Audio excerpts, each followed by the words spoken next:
บันทึกวิดีโออ่าบันทึกวิดีโอการเรียนการสอนของพวกเราเนาะเราจึงสามารถไปเบิ่งคืนได้เนาะหลายคนที่บอกเข้าใจ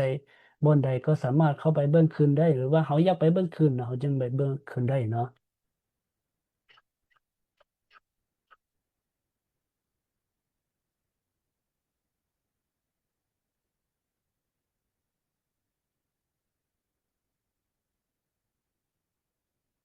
โอเคเนาะเขาจะมาต่อเนาะอ่าบทที่สองนำกันเนาะบทที่หนึ่งแม่นเขาเรียนอาทิตย์ที่แล้วเนาะอาจจะมาต่อบทที่สองเนาะบทที่สองแม่นคำว่าชัวฮาตาชัวตาแม่น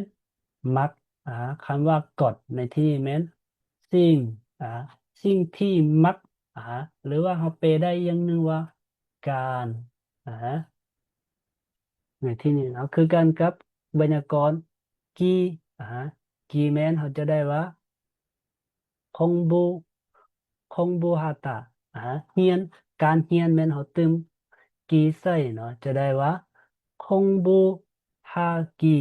อ่าจะได้ว่าการเฮียนอ่าตัวนี้ก็เช่นเดียวกันเนาะเขาตึมหนึ่งก่อนอ่าจะได้ว่าการมักหรือว่าสิ่งที่เขามักอ่า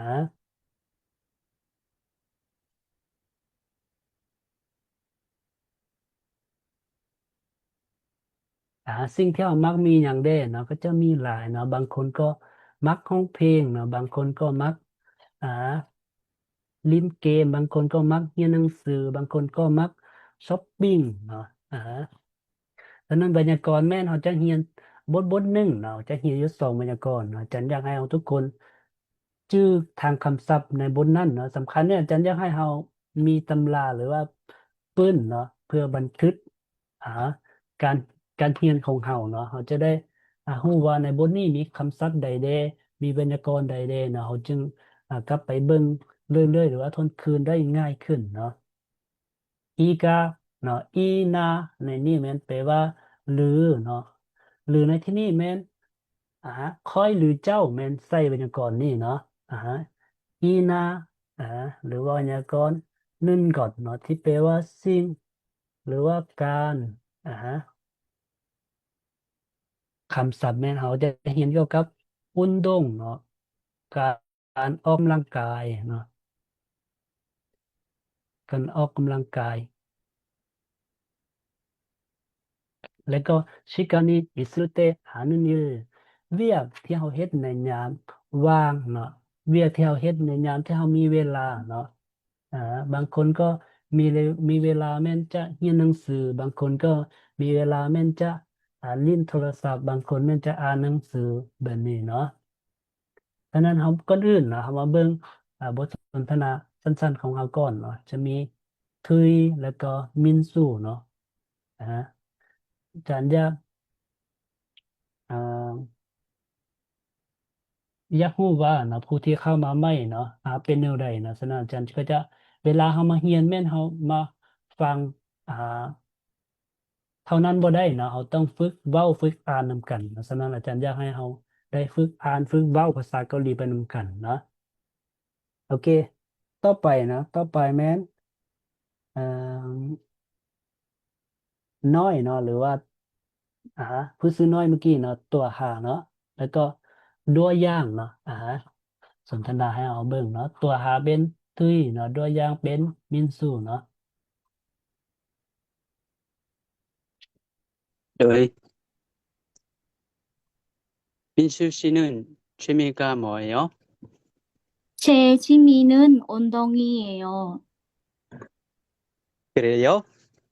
주로 무슨 운동을 해요? 농구나 축구를 해요. 특히 농구를 좋아해요. 그럼 농구를 잘해요? 아니요, 잘하지는 못해요. 도안, 도안 씨, 아,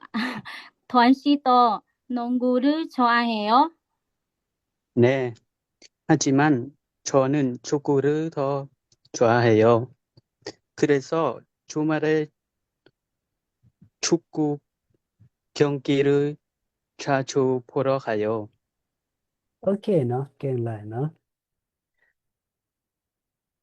ต่อไปเนาะต่อไป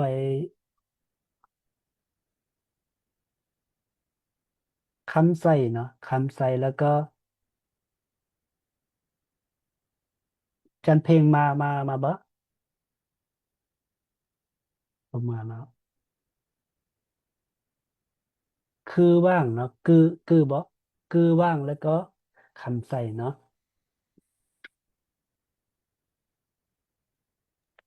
네.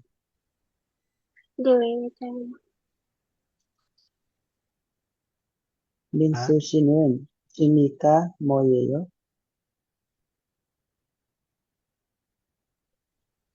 제 취미는 운동이에요. 그래요? 주로 무슨 운동을 해요? 누구나 축구를 해요.